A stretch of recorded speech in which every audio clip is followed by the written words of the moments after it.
So we have one more storyteller. She's awesome, and she's back. This is where the show gets a little blue.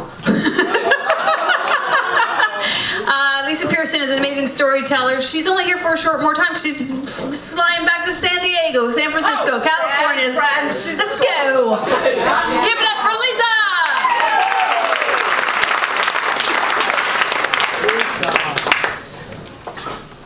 Why is Bob short for Robert?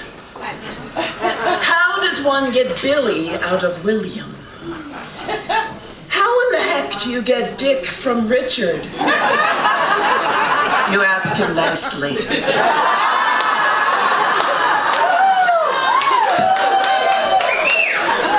Lynn, did you want to move? Okay. The first time I saw a one-eyed snake, I was 5 years old. My mom was an ER nurse and showed me a scientific diagram of a penis. It seemed a picture of doom. Vast, deaf what? I had no context. I vaguely remembered her telling me it was something I had to learn and do. I was horrified, but it wasn't okay to tell her that. I had to always be prepared. That image still haunts me. Custard launcher. Dipstick. Fire hose. Flesh flute. Love plunger. When I was about 6, my family lived in 2 flats in Honolulu, upstairs of the landlords, surrounded by hibiscus flowers, banana trees, and the sweet scent of plumeria. It was beautiful, with warm rain showers every day as I walked home from school. I was a latchkey kid. I already felt alone for a lot of reasons, and when the landlord's odd teenage son paid attention to me, I felt lucky and wary.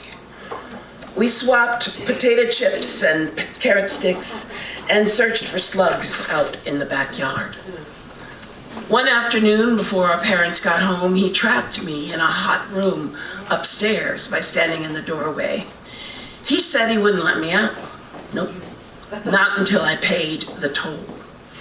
I didn't understand. When he pulled down his pants, I turned away like I was taught because I knew it was private.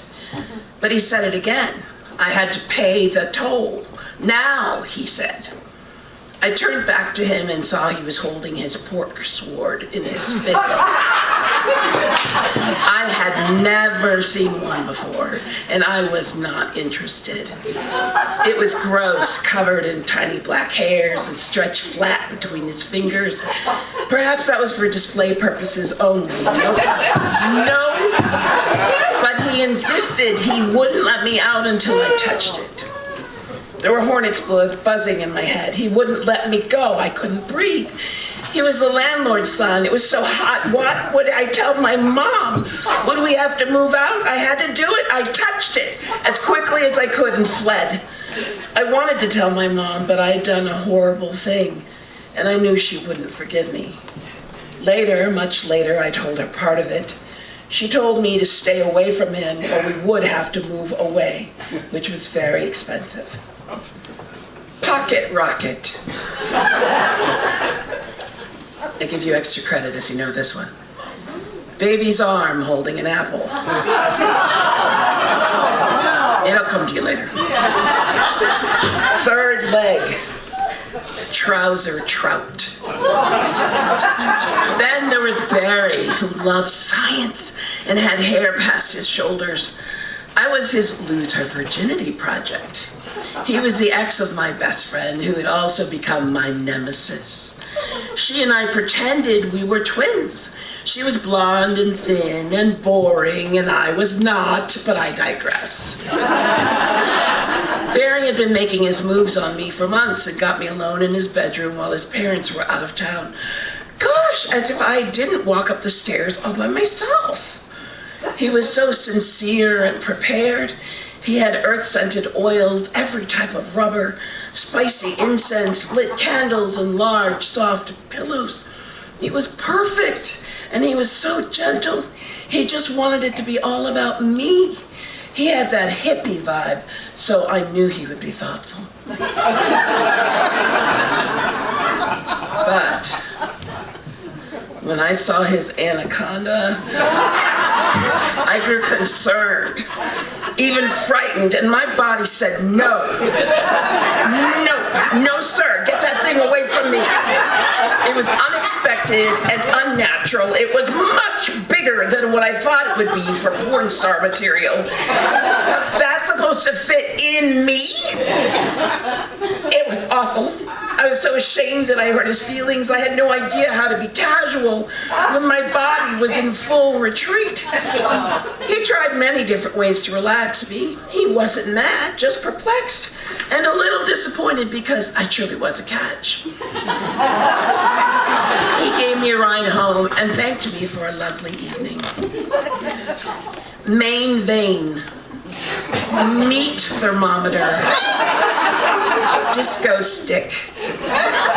This is my favorite, uterus unicorn. When I was a sophomore, I had a dreamy Nordic boyfriend named Fritz, who was a senior in high school. His family competed in fife and drum corps competitions every weekend, specializing in colonial period impressions, which I thought were both hilarious and amazing. And he was already accepted to dental school, so he really was a catch. We made out in his Range Rover at Land's End before he drove me the rest of the way home. He really tried to convince me that giving him pleasure, doing the deed, was necessary since he was moving 2 hours away for college. Since he was a senior, it was an expected gift for his prom. It's just too weird for me. And I convinced myself to break up with him for his sake, because I just couldn't wrap my mind around doing that with his fife and drums. He was surprised at first, but quickly found a new girl from our circle of friends, and she gifted him regularly and went to the prom. I thought she was so square, but actually it was me. A few years later, Fritz was home for the holidays from dental school. I assumed the prom date was out of the picture since he called me. I don't know why I went to see him. Maybe I had a score to settle. We joined his brother and girlfriend for tequila tasting at the kitchen table. They refilled our shot glasses before we finished chugging, so none of us realized how much we ingested. Eventually, he pretended to show me the house. Oh God, I'm so stupid. All of my alarms were going off, but maybe I was curious. Maybe I wanted revenge. I hoped he'd fall asleep since he was so drunk. Suddenly he jumped me and pushed me down on some bunk bed. I couldn't fight him. He straddled me, ripped off my pants and underwear and held me down. Where was the romance? He did his best to penetrate me with his teeny tiny chub. It looked like a champagne cork wrapped in the flesh of a Vienna sausage. He was way too drunk to take anything from me, but he forced it on me anyway. Pound. He smashed his toadstool into me over and over, pound, pound. I didn't think he could actually get that tuber into me, but he thought he did. That's my first Me Too moment. It really happened. But I convinced myself it was just a nightmare. Sometimes I still drink in advance to forget. Jolly stick, meat whistle, pink torpedo, tallywhacker. Robert was a member of the local Masonic lodge and even a Shriner. He was a dedicated chaperone at our Masonic youth group dances and always wore three-piece suits. He was 28 and not much older than me at 15. I was never great at math. At formal events, the girls wore Jessica McClintock and Gunny Sacks dresses, and the boys wore polyester leisure suits. Adult chaperones like Bob kept teenagers from lingering in the coat closet and smoking anywhere. Bob was a real man, like a good old Lucifer, and smelled of dark, smoky wood. He knew how to take a lady on the dance floor and thrust his man parts forward just a little so that she'd sense they were there. All the girls loved his attention, and each of us believed we were special because he told us so. He whispered into my ear as we slow danced, his mustache gently tickling my cheek. I felt we were alone in a sea of formal attire. No one else was there but us, amidst the music and the swoon. But the song would come to an end, and he would lead me to the sidelines where he'd pick another conquest from his fan club. He groomed each of us separately, and he had a whole harem of teenage girls in wait. Each of us felt so adult in his embrace. None of us told the other adults what he was doing. We didn't even tell each other. But we watched him as he moved through his harem, hoping our turn was next. It was our secret, and he was never betrayed. Once she turned 16, Bob took my best friend and nemesis all the way to knock boot heaven. He said she was ready for a beautiful experience in his king-size bed after he encouraged some quaaludes and berry coolers. Weeks later, he took me on a private tour of his condo. How did I allow myself to be there? Was it just competition? He confided to me that he had video cameras behind all the mirrors, including the headboard and the ceiling. Then he told me he couldn't take my virginity because of his respect for my honor. I was far too pure, and he could never be my first. Can you imagine what it felt like being denied after all that grooming? I still am ashamed to feel robbed. He eventually married one of our circle. They divorced pretty quickly after she came to rehearsal with bruises. It didn't end well.